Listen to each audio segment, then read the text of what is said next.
Bonjour à toutes et à tous et bienvenue pour ce webinaire qui fait partie des semaines de l'évolution professionnelle qui se dérouleront jusqu'à la fin de la semaine prochaine. Aujourd'hui, on va parler reconversion puisque le thème de ce webinaire, c'est « Je veux me reconvertir ». On va parler de la reconversion, pourquoi, comment, quel dispositif vous pouvez aussi mobiliser pour vous reconvertir et pourquoi il peut être intéressant de solliciter le conseil en évolution professionnelle. Avant de démarrer, de rentrer dans le vif du sujet, je vous informe que ce webinaire est enregistré, que vous pourrez retrouver le replay si vous souhaitez le revoir ensuite. Si vous avez des questions, il vous faut les poser dans l'onglet questions. C'est très important, vous avez deux onglets, un onglet chat et un onglet questions. Voilà, les questions ne seront traitées que si elles sont posées dans le bon onglet. Et puis, par défaut, bien sûr, vos micros sont coupés. Donc, n'hésitez pas à poser vos questions par écrit. Donc, je me présente. Je suis Marie Delon. Je suis directrice de projet en Occitanie pour le conseil en évolution professionnelle. Donc, c'est un service public qu'on vous présentera plus tard. Et donc, je suis accompagnée d'une co-animatrice qui va se présenter également. Bonjour, Virginie Palacio. Je suis chargée de mission information chez Transition Pro Occitanie. Et je suis là pour expliquer les différents financements que l'on peut proposer aux salariés. Donc, toutes les deux, on est en Occitanie, mais vous inquiétez pas, toutes les informations que l'on va vous donner, elles sont vraiment transversales et elles peuvent concerner l'ensemble des régions. Du coup, on va commencer par se questionner la reconversion. Voilà, pourquoi? Il y a plusieurs raisons qui peuvent pousser à se reconvertir. Souvent, il peut y avoir une insatisfaction sur le poste, donc le métier que l'on occupe ne nous satisfait plus ou ne nous correspond plus, tout simplement. On peut aussi souhaiter se reconvertir à cause d'un problème de santé, donc une reconversion, on va dire, plutôt contrainte. Et puis, ça peut être aussi l'envie de faire autre chose, d'avoir de la nouveauté dans sa vie professionnelle, etc. En tout cas, quelles que soient les raisons qui poussent à se reconvertir, on va vous inviter à toujours bien réfléchir, puisque parfois, finalement, c'est pas un changement de métier radical qu'il faut envisager, mais par exemple, un changement de contexte professionnel, c'est-à-dire pas forcément changer de métier à 100%, mais exercer ce métier-là dans une autre entreprise, par exemple. C'est pourquoi il y a un certain nombre de questions à se poser avant de changer, avant de franchir le pas. Donc notamment, qu'est-ce qui vous pousse aujourd'hui à vouloir changer de métier, à vouloir vous reconvertir? Qu'est-ce qu'il vous manque aujourd'hui dans votre emploi que vous aimeriez justement avoir? En quoi votre métier, votre emploi actuel ne répond plus aujourd'hui à vos attentes? Quelles sont vos envies aussi? Quelles sont vos aspirations? Et est-ce qu'il existe une alternative aussi à un changement de métier? Puisque parfois, c'est pas, comme je le disais, le changement de métier ou la reconversion radicale qui est la solution. Il y a parfois d'autres chemins peut-être à explorer. En tout cas, répondre par vous-même à ces questions-là. Alors, je dis par vous-même ou en étant accompagné par un conseiller en évolution professionnelle, bien sûr, puisque c'est le but aussi d'un accompagnement, c'est de vérifier que la reconversion est bien la bonne réponse à votre situation, à vos besoins et puis à votre futur professionnel. L'autre question ou l'autre sujet en tout cas à questionner, c'est est-ce que vous avez des idées déjà de reconversion? Puisque parfois, on sait juste qu'on a envie de changer ou que l'on doit changer. Et puis parfois, on a une idée déjà de ce qu'on veut faire. Et puis parfois, c'est un peu plus flou. On n'a pas forcément précisément identifié vers où on veut aller. Donc là, l'idée, c'est de se poser des questions. Est-ce que on souhaite aller vers un métier en lien avec ses intérêts professionnels? Est-ce que c'est plutôt un métier avec de l'emploi près de chez moi? Est-ce que j'ai une idée peut-être déjà de secteur d'activité, même si c'est pas un métier précis? Voilà, l'idée, c'est pour franchir la première étape, c'est de se questionner sur quelles sont mes envies, est-ce que j'ai déjà des idées ou pas, et qu'est-ce qui est important pour moi finalement dans ce projet de reconversion. Est-ce que c'est de mener un projet vraiment plus en lien avec moi-même, avec mes intérêts professionnels, etc. Ou est-ce que c'est plutôt, par exemple, un métier en lien avec les perspectives d'emploi de mon territoire? Finalement, peu importe, on va dire, le métier, tant qu'il y a de l'emploi près de chez moi. Voilà, donc c'est quelque part clarifier ses priorités et les raisons pour lesquelles on veut changer de métier. Il y a différents temps, du coup, dans un parcours de reconversion. On va les passer rapidement et ensuite on parlera des différents dispositifs qui peuvent être là pour vous accompagner. Alors là, je vais vous présenter un peu ces temps par étapes, mais ces étapes-là, elles sont pas forcément linéaires, c'est-à-dire il faut pas forcément obligatoirement les faire les unes après les autres, etc. Elles peuvent aussi se faire en même temps ou pas dans le bon sens, etc. Mais voilà, on vous l'a quand même présenté sous une démarche étape, mais retenez que toutes les étapes ne sont pas obligatoires et qu'elles se font pas forcément dans ce sens-là obligatoirement. Premier temps, du coup, c'est un peu ce que je disais juste avant, c'est l'importance de faire un point sur votre situation et de réaliser ce que l'on appelle un état des lieux partagé, c'est-à-dire où j'en suis, qu'est-ce que je veux aujourd'hui pour ma vie professionnelle, qu'est-ce qu'il est important pour moi de retrouver dans mon futur, dans ma future situation professionnelle. Quand on n'a pas d'idée précise de métier, on va faire un travail d'identification de ses compétences, de ses intérêts, de ses ressources, de ses aspirations, de ce qui est important pour soi, etc. L'objectif de ce travail un peu de connaissance sur soi, puisque finalement c'est de ça qu'il s'agit, c'est d'identifier des pistes d'évolution professionnelle. Alors bien sûr, vous pouvez le faire tout seul, ce travail-là, il y a des outils qui existent en ligne, etc. Mais vous pouvez aussi être accompagné justement par un conseiller en évolution professionnelle pour travailler tout ça et pour arriver à identifier des pistes d'évolution professionnelle. Ces pistes-là, vous allez ensuite les confronter à la réalité. Qu'est-ce que ça veut dire? Ça veut dire que, par exemple, imaginons, vous avez envisagé de devenir boulanger, je prends un métier un peu au hasard, l'objectif, c'est d'aller un peu confronter cette idée-là à la réalité du métier. Donc, qu'est-ce que c'est le métier? Quel est son contenu? Comment on y accède? Est-ce qu'il y a un diplôme obligatoire? Je vais aller, par exemple, rencontrer des boulangers, des personnes qui exercent le métier, pour vérifier tout simplement que la représentation du métier que j'ai, c'est bien la réalité de l'exercice ensuite du métier. On va aussi analyser les perspectives d'emploi parce que quand même le mieux c'est d'aller vers un métier où ensuite on n'est pas obligé de déménager dans une autre région ou dans un autre bassin d'emploi pour trouver un emploi. Donc c'est quand même mieux s'il y a des perspectives d'emploi locales près de chez soi. Ça peut être aussi cette confrontation à la réalité, ça peut passer par des immersions professionnelles. Donc, dans le cadre du conseil en évolution professionnelle, par exemple, on va vous proposer des conventions de stage pour pouvoir aller découvrir un métier et vérifier directement sur le terrain, au contact de professionnels, que c'est bien un métier fait pour vous et que ça correspond à vos attentes, tout simplement. L'objectif de confronter ces pistes ou ces idées à la réalité, c'est finalement d'arriver à hiérarchiser ces idées pour choisir, on va dire, un projet principal. Alors, il peut y en avoir un ou deux, mais en tout cas, on va petit à petit écarter des pistes pour n'en retenir qu'un seul ou deux éventuellement, pour lesquels on va construire un plan d'action ensuite pour le mettre en œuvre. Ce plan d'action-là, il y a deux possibilités. Première possibilité, il faut passer par de la formation. Parce que qui dit nouveau métier dit souvent nouvelles compétences à acquérir, etc. Donc il faut souvent passer par de la formation, pas toujours. Ça peut être d'autres, voilà, il peut y avoir d'autres chemins, mais si ça passe par de la formation, on va choisir la bonne formation, c'est-à-dire les compétences qu'il faut que je développe, identifier quelle est la bonne certification, la bonne formation qui va me permettre de les acquérir, quels sont les organismes de formation près de chez moi, comment je finance, etc., etc. Voilà. Donc là, je vous ai mis un petit peu la présentation du parcours type. Bien sûr, l'idéal, c'est de se faire accompagner pour mettre tout ça en œuvre. En tout cas, si vous avez déjà une petite idée, vous pouvez d'ores et déjà, pour avancer, aller rechercher des informations sur le métier ou l'emploi que vous visez.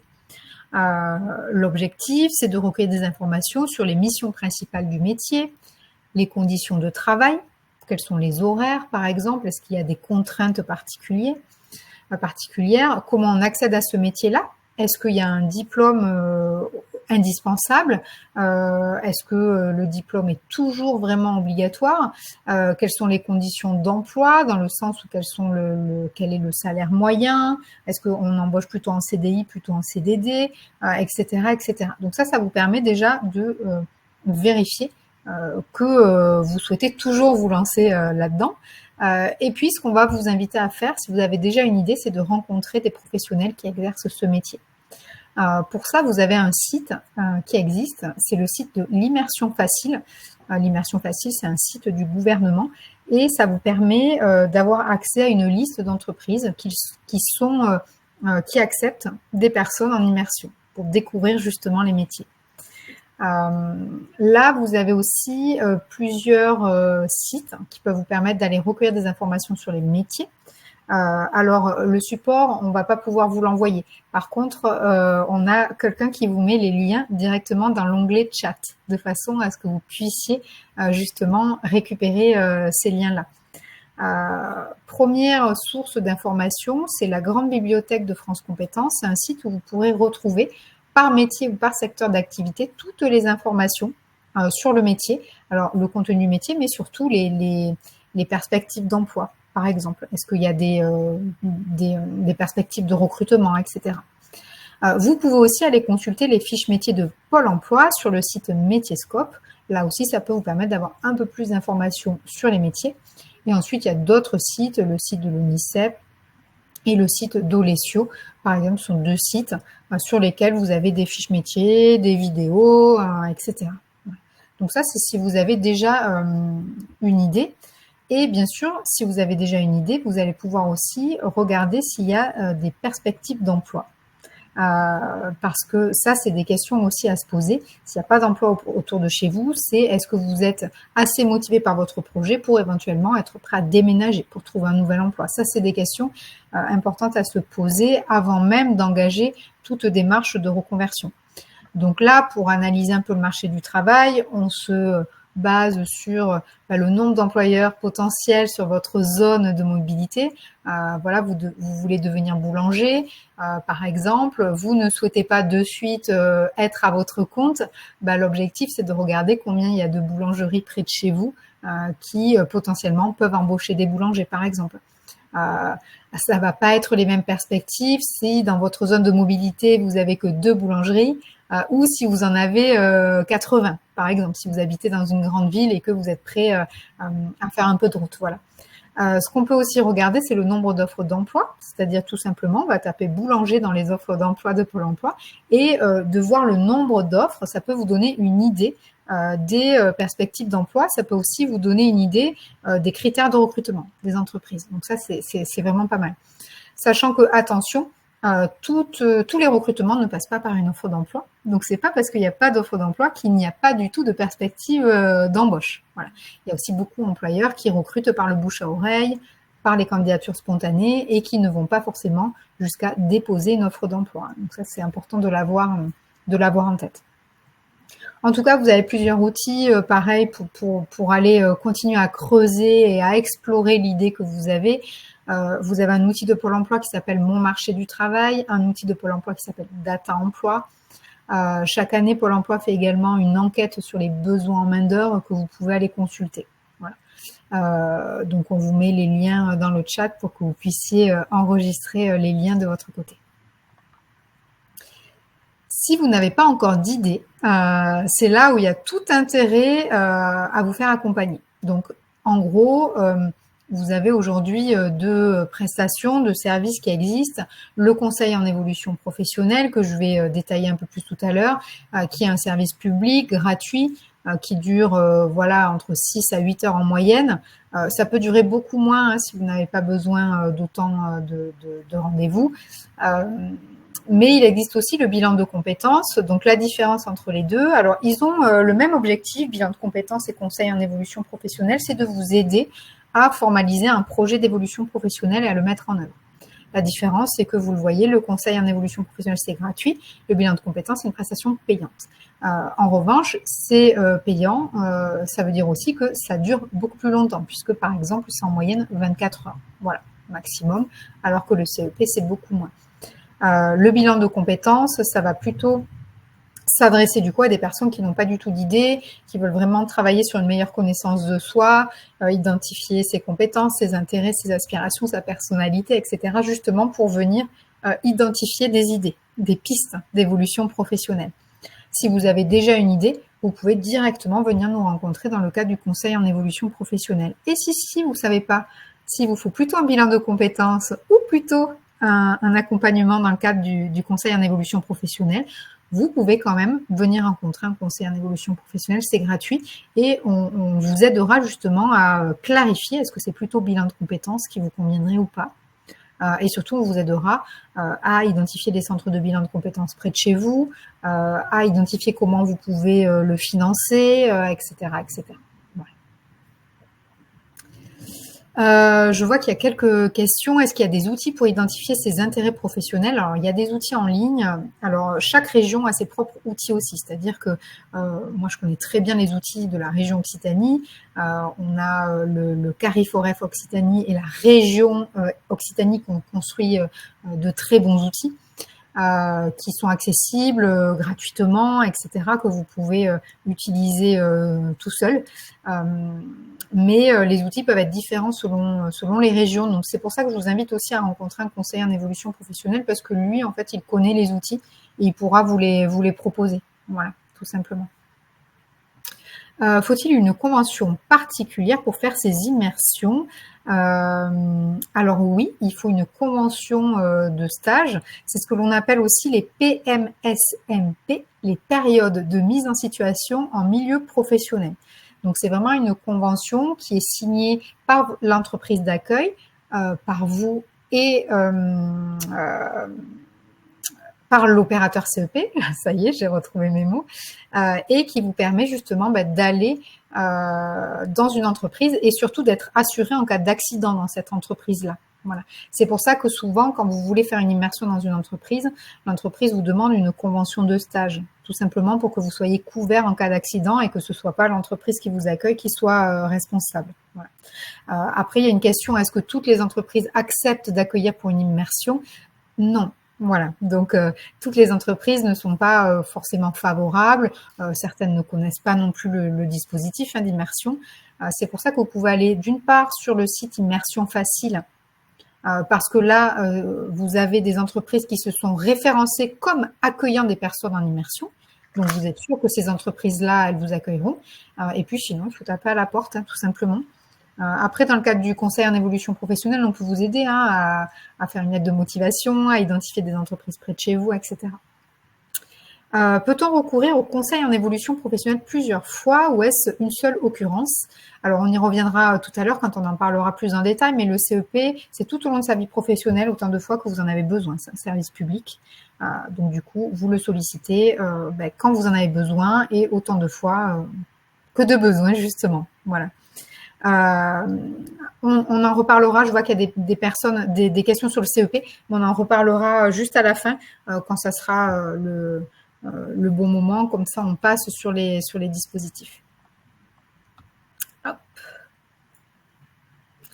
On va parler là des dispositifs utiles. Je vais passer la parole à Virginie qui est avec moi cet après-midi. Il y a plusieurs dispositifs dont on va parler, des dispositifs qui permettent de financer une action de formation, mais aussi un dispositif qui permet de démissionner pour mettre en œuvre son projet de reconversion. Et juste après, on reviendra sur le CEP et je répondrai à toutes vos questions.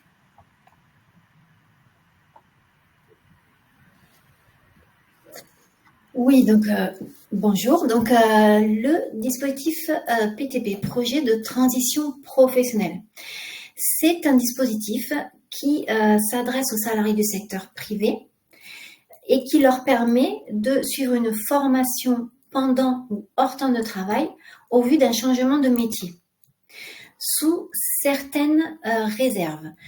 Il va falloir justifier d'une certaine ancienneté par rapport à votre statut. Si vous êtes en CDI, on va vous demander de justifier de 24 mois d'ancienneté, dont 12 mois dans l'entreprise actuelle. Si vous êtes en CDD, il faudra justifier de 24 mois d'activité consécutifs ou non au cours des 5 dernières années, dont 4 mois consécutifs ou non au cours des 12 derniers mois. Et nous avons des conditions particulières pour les intérimaires et les intermittents du spectacle. Pour les intérimaires, on va demander 1600 heures au cours des 18 derniers mois dont 611 heures dans l'agence intérim actuelle. Dans ce dispositif va vous permettre de pouvoir vous former tout en ayant la sécurité de votre emploi. Vous restez salarié et vous avez votre salaire qui est maintenu. Dans ce dispositif, on va prendre en charge le coût pédagogique de la formation à hauteur de 18 000 euros, CPF inclus, et la rémunération. Et en fonction, il y a aussi des frais annexes. Cette formation, il faut obligatoirement qu'elle soit inscrite au répertoire national des certifications professionnelles, le RNCP, ou répertoire spécifique, mais on va également demander à ce qu'elle soit éligible au CPF. Cette demande de financement, vous devez la faire auprès de la Transition Pro, soit de votre domicile, soit de votre lieu de travail. Et votre projet, votre dossier sera motivé en commission paritaire au regard de 3 critères: la cohérence du projet, la pertinence du parcours de formation et ses modalités de financement, et les perspectives d'emploi à l'issue de l'action de formation. Effectivement, c'est là que joue un rôle important le conseiller en évolution professionnelle, parce qu'on va vous demander d'apporter des justificatifs, des éléments probants, comme a été cité auparavant dans la slide juste avant, par rapport aux conventions, au stage d'immersion en entreprise. Si vous en avez effectué une, c'est bien de pouvoir joindre au dossier la convention de stage, des enquêtes métiers, des enquêtes organismes de formation et des captures d'écran d'offres d'emploi ou autres. Que dire de plus? Ça va être un dossier donc, que vous ferez de façon dématérialisée. Et comment ça va se passer? Si c'est accepté en commission paritaire, comme je vous disais, donc on prend en charge à hauteur de 18 000 euros et le maintien de salaire. Vous restez toujours salarié de votre entreprise, vous continuez à toucher votre salaire de votre employeur et c'est nous qui rembourserons à votre employeur sur le temps de présence en formation. Alors, je regarde un petit peu les questions. Alors, oui, alors, pour la fonction publique, c'est vrai que ce dispositif s'adresse aux salariés du secteur privé et non de la fonction publique. Alors, moi, j'ai relevé sur le moteur de recherche le CEP qui va être un peu l'homologue du CEP pour le secteur privé. Ça va être le PFRH. Peut-être vous adresser au PFRH de votre région pour voir ce qu'ils peuvent vous proposer au niveau des personnes qui sont de la fonction publique. Hop.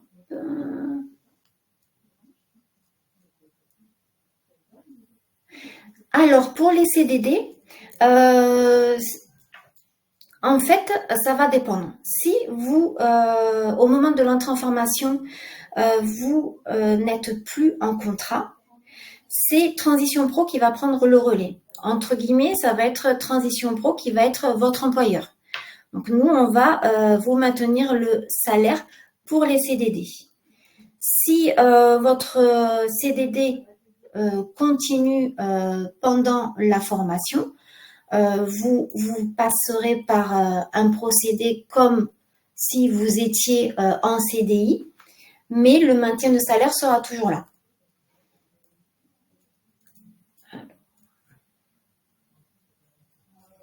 Alors, la proportion de dossiers acceptés chez Transition Pro sur le nombre de dossiers présentés. Alors là, pour le moment, par rapport au pourcentage, on va être à peu près entre 45, ça va dépendre en fait de la période. Là, en juillet, on était sur 45% d'acceptation. Sachant que, attention, c'est en Occitanie. Voilà, exactement.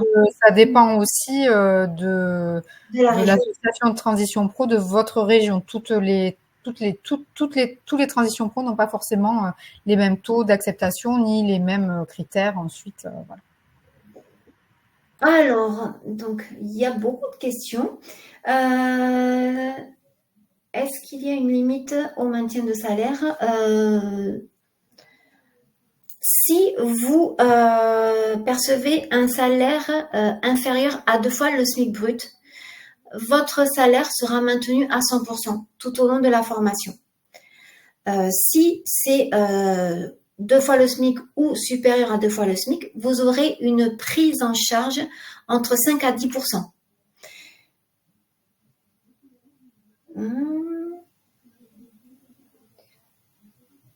Alors, Patricia, j'ai pas vu toute la question. Donc, les salariés de plus de 50 ans ont-ils les mêmes... Alors, il faut savoir que en commission paritaire, ça va être anonyme. Ça va être un numéro de dossier. Et on va vraiment motiver votre projet au regard des 3 critères. La cohérence du projet, la pertinence du parcours de formation et les perspectives d'emploi.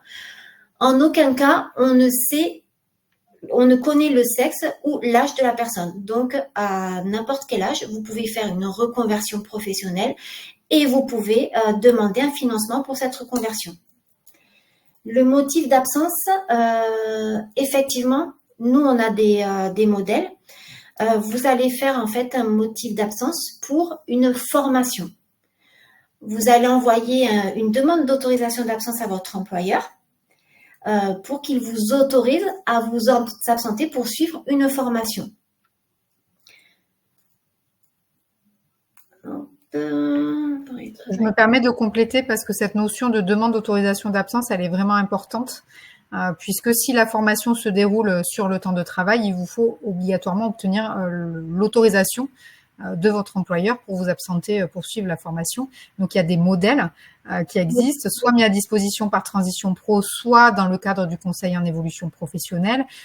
Et ça vous permet, le fait d'utiliser les modèles, ça vous permet d'être sûr que votre demande est conforme, puisque une demande d'autorisation d'absence dans le cadre du PTP, elle doit contenir la date de démarrage, la date de fin, la durée, l'organisme de formation, le nom de la formation, etc. Donc, il y a tout un tas d'informations obligatoires qu'elle doit contenir. Donc, c'est important, effectivement, de bien faire la lettre. J'anticipe peut-être d'autres questions. L'employeur, il ne peut que reporter votre demande d'absence. C'est-à-dire qu'il ne peut la refuser que si il manque des informations obligatoires, par exemple dans votre lettre, que vous n'avez pas mis les dates, par exemple, de la formation, mais sinon il ne peut que reporter. Alors c'est 9 mois maximum pour raison de service, mais il peut aussi refuser s'il y a d'autres salariés qui sont déjà absents au titre du PTP en même temps que vous. Voilà, donc il y a des conditions aussi très strictes de refus ou de report de la part de l'employeur. Il y avait donc une question par rapport aux travailleurs indépendants. Alors nous, le dispositif PTP ne s'adresse pas malheureusement aux travailleurs indépendants. Donc à cette question-là, je ne pourrais pas vous répondre. Par rapport à la durée d'un arrêt de travail, oui, les arrêts de travail rentrent dans l'ancienneté. On les prend en compte dans l'ancienneté.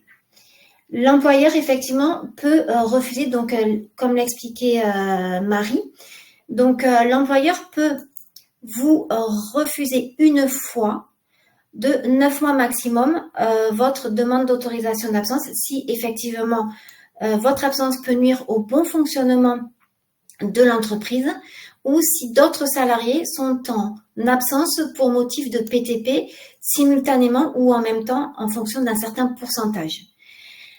Il y a 3 raisons effectivement de refus.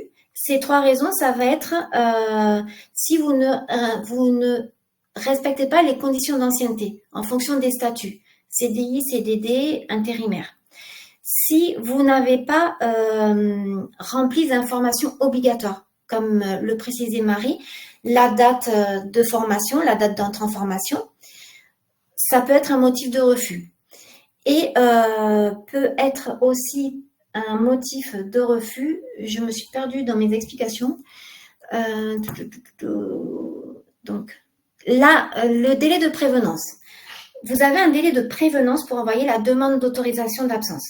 Pour une formation de moins de 6 mois, il vous faut envoyer la demande d'autorisation d'absence 2 mois avant l'entrée en formation. Et pour une formation de plus de 6 mois, ça sera 4 mois avant l'entrée en formation. Voilà les raisons pour lesquelles il peut y avoir un refus et un report.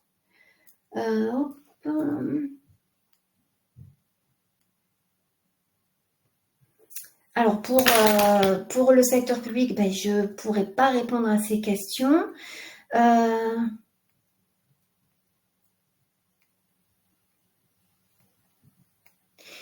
Oui, vous pouvez monter, donc peut-on monter un dossier pendant une période d'attente de reclassement suite à un avis d'inaptitude pro ou non pro? Oui, vous pouvez effectivement monter un dossier PTP pendant cette période. Alors, si vous percevez une rémunération supérieure à 2 fois le SMIC, oui, voilà, effectivement, je vous ai parlé de 10% de prise en charge. Donc, sur les 1200 premières heures de formation, ce sera du 90%. Sur au-delà de 1200 heures, 1201 heures de formation, ce sera 65% de prise en charge.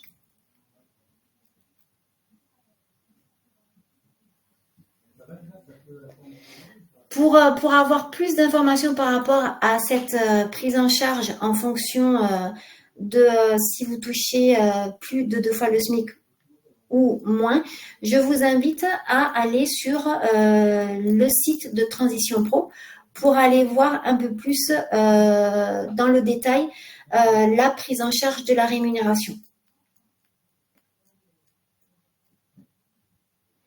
Ces délais de prévenance sont les mêmes vis-à-vis de l'assurance maladie, c'est-à-dire? Alors, je pense comprendre la question. C'est pour les personnes qui sont éventuellement en arrêt maladie et qui souhaitent envisager le PTP. Il n'y a pas de délai de prévenance vis-à-vis de l'assurance maladie. Il y a une autorisation à obtenir pour pouvoir faire une formation pendant un arrêt de travail. Mais il n'y a pas de délai de prévenance particulier par rapport à ça. Le plus tôt est le mieux, bien sûr, puisqu'ensuite il faut le temps de monter le dossier, etc.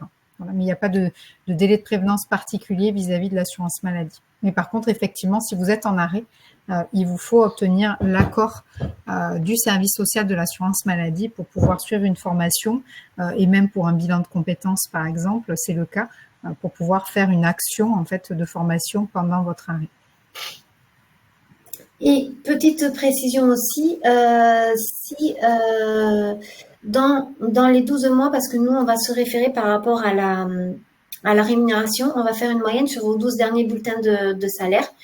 Donc, nous, en fait, si, par exemple, vous avez eu 6 mois d'arrêt maladie, donc vous avez un bulletin de salaire à 0, vous pouvez joindre 6 bulletins supplémentaires qui seront avec un salaire à temps plein. Peut-être cette question n'a pas été posée, mais ça peut être intéressant pour les personnes qui sont en arrêt maladie pour leur permettre de pouvoir privilégier de 12 mois de salaire plein. Ce qu'il vous faut retenir, c'est que là, on ne peut pas répondre dans le détail à tous les cas particuliers. On donne vraiment les informations généralistes. Si vous avez envie d'avoir plus d'informations, vous pouvez aller sur le site de Transition Pro. Vous pouvez aussi, dans chaque région, prendre rendez-vous ou participer à des ateliers qui sont animés justement par les associations de Transition Pro. Et puis, bien sûr, dans le cadre du conseil en évolution professionnelle, on vous renseigne sur l'ensemble des dispositifs dont le projet de transition professionnelle, le cas échéant. Voilà.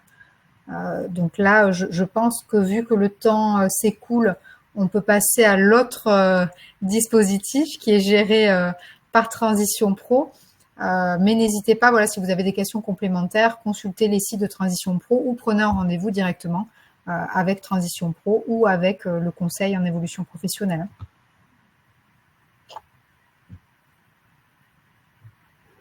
Alors, le dispositif démissionnaire. Donc, dans ce dispositif, nous ne sommes pas financeurs.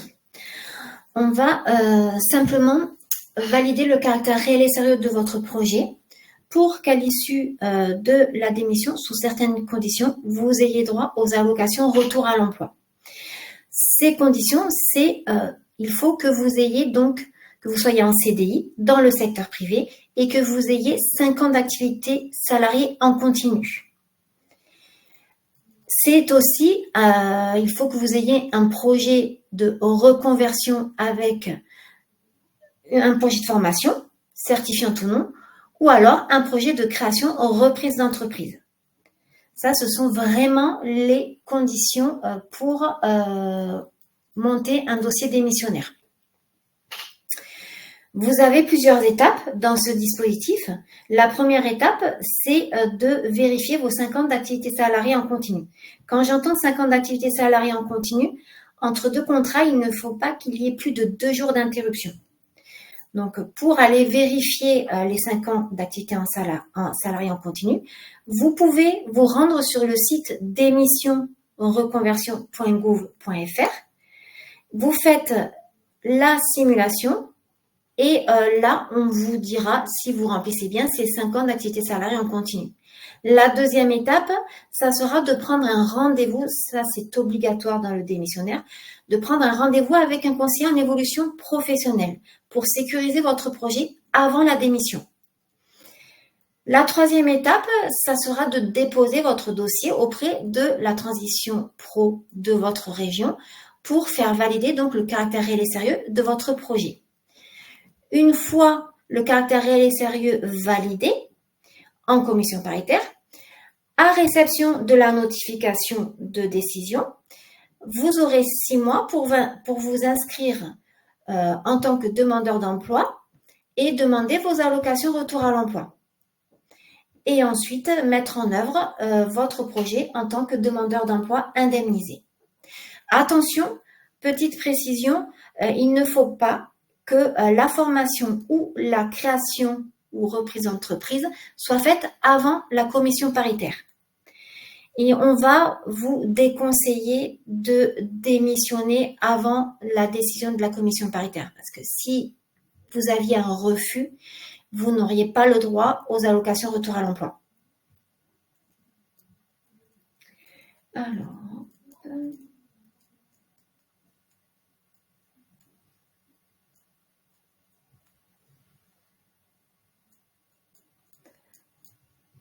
en cas d'accident de travail, y a-t-il des financements particuliers pour la reconversion professionnelle?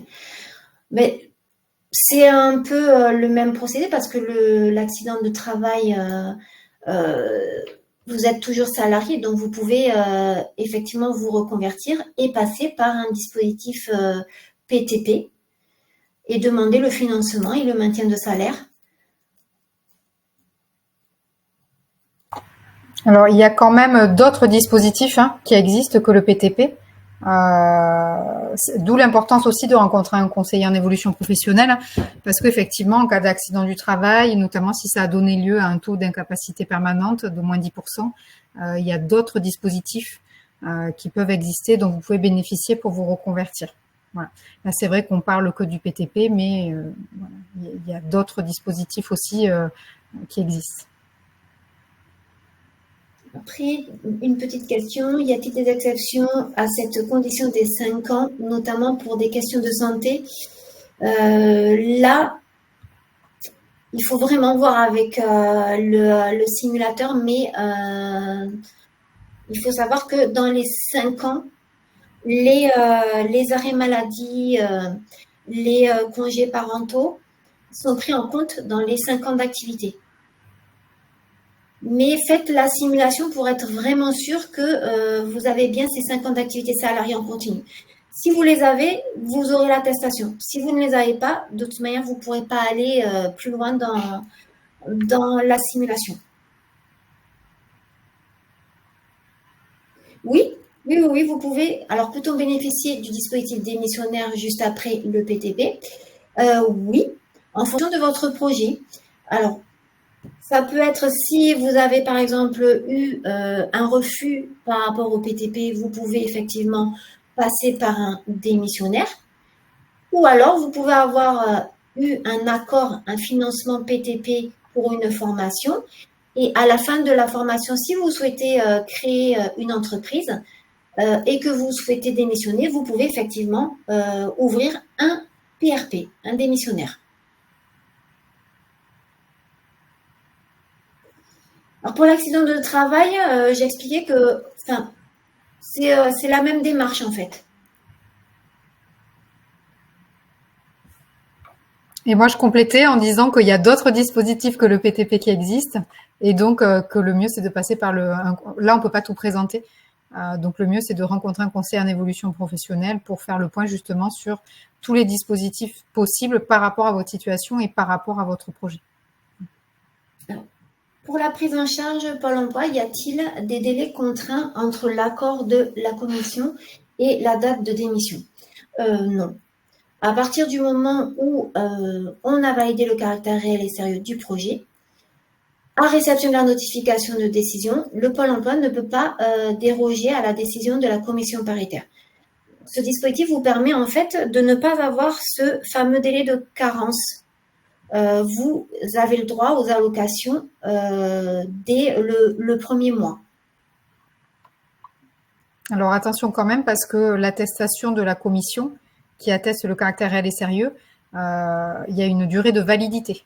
Oui, c'est-à-dire c'est 6 mois. Voilà. Donc si vous laissez passer plus de 6 mois, il vous faut refaire un dossier. Voilà, l'attestation n'est plus valable. Donc attention, c'était peut-être ça d'ailleurs la question. Attention à soit à démissionner rapidement, soit à refaire un dossier si jamais vous avez laissé passer plus de 6 mois. Et tenir compte aussi dans ces 6 mois, si vous avez un préavis aussi.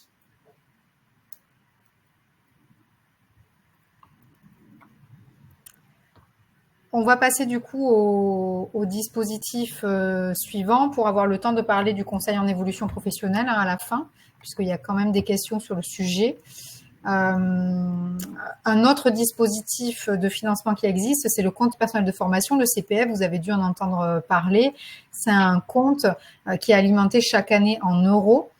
Donc pour un salarié qui travaille au moins à mi-temps, mais aussi pour un indépendant, vous avez droit à 500 euros par an.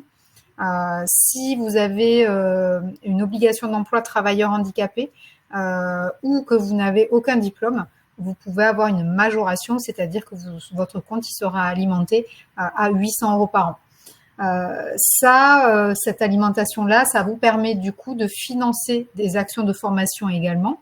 Donc, c'est un autre dispositif de financement de formation. Avec ces euros que vous avez pu acquérir, vous allez pouvoir financer des formations que l'on appelle des formations éligibles. Donc, toutes les formations certifiantes.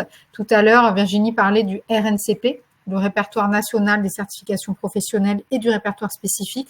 Ce sont les deux répertoires nationaux qui permettent de dire qu'une formation est reconnue par l'État officiellement et qu'elle est bien certifiante.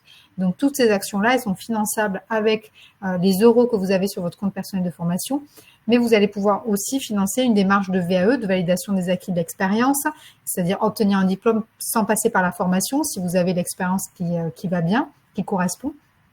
Mais vous pouvez aussi financer avec votre CPF un bilan de compétences pour réfléchir à votre projet, par exemple. Vous pouvez aussi financer un accompagnement à la création d'entreprise. Voilà. Il y a également les codes de la route et les permis de conduire qui sont éligibles à ce CPF et le certificat CLEA qui vous permet de valider certaines connaissances et compétences de base. Le CPF, comment ça fonctionne? Si vous voulez faire la formation sur le temps de travail, comme pour le PTP, il faut demander une autorisation d'absence à votre employeur. La différence avec le PTP précédemment expliqué, c'est que dans le cadre du CPF, l'employeur il peut refuser autant de fois qu'il le souhaite sans avoir à se justifier. Voilà. Donc, les refus sont illimités de la part de l'employeur pour ce dispositif-là. Par contre, si votre employeur accepte que ça se fasse sur le temps de travail, les heures de formation constitueront un temps de travail effectif et donc votre rémunération sera maintenue. La différence aussi avec le PTP, c'est que dans le cadre du PTP, votre employeur maintiendra votre rémunération, mais il sera remboursé de la rémunération par Transition Pro. Donc finalement, ça ne coûte rien à l'employeur, le PTP. Alors que là, dans le cas du CPF, l'employeur maintiendra votre rémunération, mais il n'aura pas de prise en charge, il n'aura pas de remboursement. Donc, quelque part, c'est un investissement, ça a un coût pour l'employeur d'accepter que vous utilisiez votre compte personnel de formation sur votre temps de travail. C'est pour ça qu'il peut refuser d'ailleurs autant de fois qu'il le souhaite. En termes de prise en charge du compte personnel de formation, c'est la Caisse des dépôts qui finance et qui gère ce compte personnel de formation. Vous pouvez d'ailleurs, je ne l'ai pas précisé, mais vous pouvez consulter votre solde d'euros directement sur le site du compte formation. C'est moncompteformation.gouv.fr. Il suffit d'activer votre compte avec votre numéro de sécurité sociale et vous avez le montant qui vous est destiné.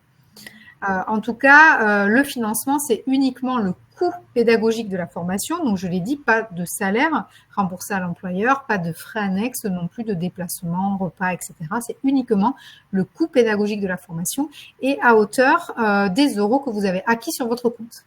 Voilà. Ça veut dire aussi que parfois, quand vous souhaitez utiliser votre compte CPF pour financer de la formation, vous n'avez pas assez d'euros sur votre compte. Ça peut arriver. Donc là, il y a plusieurs abondement possible selon votre situation. Alors, la première solution, c'est de financer vous-même. Vous pouvez. En tout cas, vous en avez la possibilité. C'est un paiement en carte bleue sur le site directement du CPF. Mais si vous ne pouvez pas ou que vous ne voulez pas cofinancer personnellement, il y a d'autres abondements possibles. Votre employeur, l'assurance maladie, si vous avez eu un accident du travail, Pôle emploi, il y a également le compte professionnel prévention. Voilà, il y a tout un tas d'autres dispositifs qui peuvent venir cofinancer et abonder votre compte personnel de formation pour pouvoir financer finalement la totalité du coût de la formation.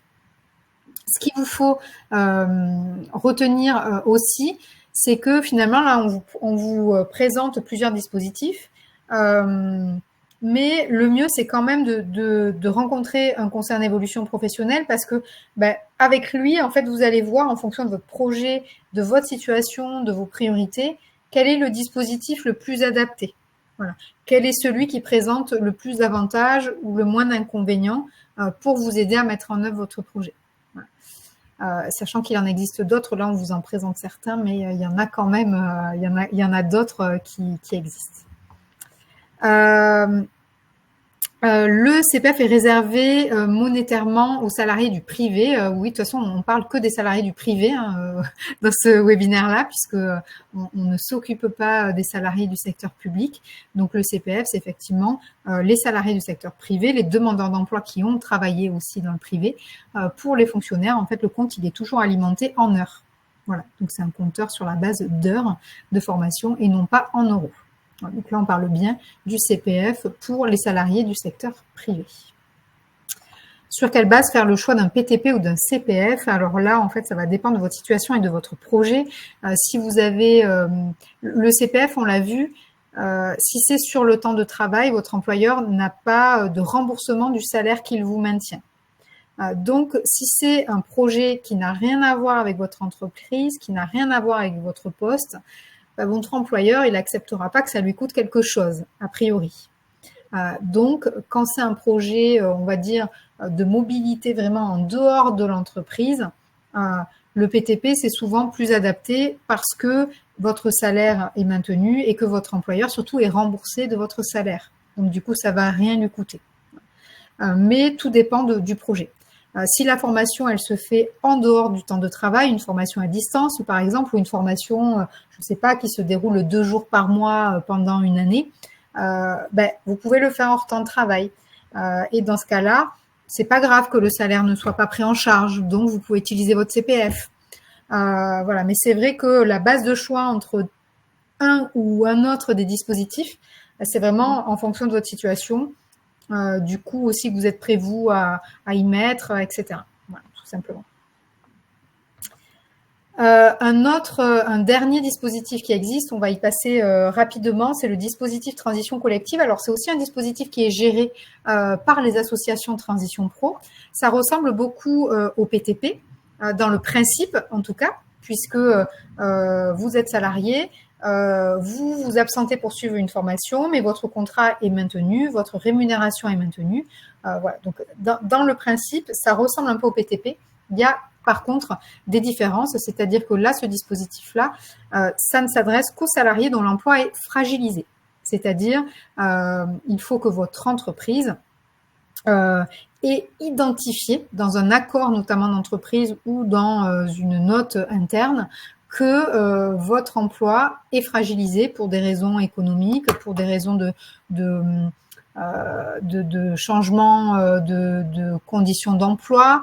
Ça peut être aussi par l'arrivée du numérique ou de l'intelligence artificielle. En tout cas, votre emploi est fragilisé au sein de l'entreprise et votre employeur l'a identifié et vous a informé. Donc, première condition, emploi fragilisé dans l'entreprise et vous voulez vous former dans un métier porteur dans votre région. Voilà, c'est les deux conditions pour ce dispositif-là. Il faut passer par le conseil en évolution professionnelle, c'est obligatoire. Le projet de formation, il doit être certifiant, comme pour le PTP, c'est-à-dire déboucher sur un diplôme officiellement reconnu. Ça peut aller jusqu'à 2 ans de prise en charge, et donc là, toujours, c'est la commission de transition pro qui étudie les demandes. Ce dispositif-là, il ne peut pas se faire sans une participation active de votre employeur, puisque c'est votre employeur au départ qui a le rôle d'identifier les emplois fragilisés au sein de son entreprise. Donc, ça veut dire qu'au départ, il y a forcément l'employeur qui est partie prenante dans le cadre de ce dispositif-là. Donc là, si vous vous reconnaissez là-dedans, c'est-à-dire que vous savez que votre emploi, potentiellement, il va être menacé dans les mois qui arrivent pour des raisons économiques ou tout simplement liées aux transformations de votre travail ou de votre poste de travail, n'hésitez pas à en parler à votre employeur de ce dispositif-là. Voilà. Et si votre employeur a besoin d'informations, il contacte Transition Pro directement de sa région, mais aussi les services du ministère du Travail en région ou dans son département, qui lui expliquera comment fonctionne le dispositif, il n'y a aucun problème. Le conseil en évolution professionnelle, dans tout ça, va pouvoir vous accompagner, vous l'avez bien compris. Donc, qu'est-ce que c'est le CEP? On y vient. Donc, c'est un service public, donc c'est gratuit. C'est un service qui est complètement confidentiel aussi, c'est-à-dire que même si vous venez sur votre temps de travail nous rencontrer, il n'y a pas de compte rendu à votre employeur et d'ailleurs, on n'informe pas votre employeur des rendez-vous que vous pouvez avoir avec nos services. Voilà. Par défaut, c'est plutôt des rendez-vous qui se font en dehors du temps de travail, mais votre employeur peut tout à fait vous autoriser à vous absenter pour venir rencontrer un conseiller en évolution professionnelle, mais il n'a pas l'obligation d'accepter de vous libérer pour un rendez-vous CEP. Voilà. Par contre, il peut accepter s'il le souhaite. L'objectif du CEP, c'est de venir travailler une stratégie visant l'évolution professionnelle. Quand on dit évolution professionnelle, c'est très variable. Là, on a parlé de la reconversion aujourd'hui, mais un projet d'évolution professionnelle, c'est pas forcément un projet de changement de métier. Ça peut être aussi un projet de changement d'entreprise, donc plutôt de recherche d'emploi. Ça peut être un projet de création d'entreprise, ça peut être un projet de formation en lien avec son poste de travail, ça peut être un projet de mobilité interne dans son entreprise. Voilà, donc du coup, tout ce qui touche à l'évolution professionnelle, ça peut se traiter dans le cadre du conseil en évolution professionnelle. Il y a plusieurs opérateurs du conseil en évolution professionnelle. Il y a eu plusieurs questions sur où est-ce qu'on trouve les CEP. Alors, les CEP, il y a 5 opérateurs qui sont désignés par la loi. Et finalement, l'opérateur va dépendre de votre situation au moment où vous le sollicitez. Donc, par exemple, pour les demandeurs d'emploi, si vous êtes demandeur d'emploi, l'opérateur du conseil en évolution professionnelle, c'est Pôle emploi. Si vous êtes un salarié cadre ou un demandeur d'emploi qui vise un emploi cadre, votre opérateur du conseil en évolution professionnelle, c'est l'APEC, l'Agence pour l'emploi des cadres. Si vous êtes en situation de handicap et que votre handicap est à l'origine, on va dire, de votre besoin de reconversion ou de la nécessité de penser à autre chose, ça va plutôt être Cap Emploi. Et si vous êtes dans les autres situations, c'est-à-dire salarié du secteur privé et travailleur indépendant, c'est un opérateur qui est différent selon les régions, qui est désigné directement par France Compétences. Mais voilà, donc en Occitanie, par exemple, c'est le réseau EVA, mais en Île-de-France, c'est le groupement Évolution. Donc l'organisme va être différent selon les régions. Ce qu'il vous faut retenir, c'est que vous avez un site national du CEP, mon-cep.org, sur lequel vous pouvez aller vous connecter. Vous pouvez mettre votre statut, votre région, et vous avez les coordonnées de votre opérateur CEP. Le CEP ensuite, on va dire qu'il y a 2 niveaux de conseil, quel que soit l'opérateur. Il y a un premier niveau qui permet d'exprimer sa demande, ses besoins, d'avoir un premier niveau d'information sur les métiers, les dispositifs, voilà, tout ce qui vous questionne à ce moment-là. Et à la fin de ce premier rendez-vous, soit vous décidez d'aller plus loin, soit ça peut s'arrêter là aussi. Mais en tout cas, d'autres rendez-vous sont possibles, notamment dans le cadre d'un accompagnement personnalisé, pour vous aider vraiment à formaliser votre projet, qu'est-ce que vous voulez faire, comment, pourquoi, et s'il y a besoin d'un financement ou de mobiliser un dispositif, on vous aide bien sûr dans toutes ces démarches-là. Si vous avez des questions, n'hésitez pas, on va rester encore quelques minutes pour y répondre. Si vous avez raté quelques parties, je vois qu'il y a des questions là-dessus, vous pourrez revisionner le webinaire, il n'y a pas de souci. Si vous êtes inscrite, vous allez recevoir le lien. Et à la fin des semaines de l'évolution, donc c'est-à-dire après le 20 octobre, vous pourrez retrouver les replays de tous les webinaires sur le site directement des semaines de l'évolution professionnelle. Voilà. Donc si vous avez raté un webinaire qui vous intéressait, vous pourrez. Alors, il faut attendre que toute la série soit terminée, mais du coup, à partir du 23 octobre, on va dire le lundi suivant, vous pourrez retrouver tous les replays qui vous intéressent.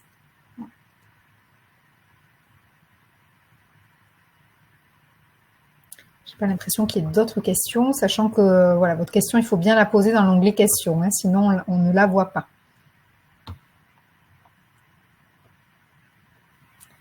Je regarde si on n'a pas oublié des questions, mais ça me semble bon.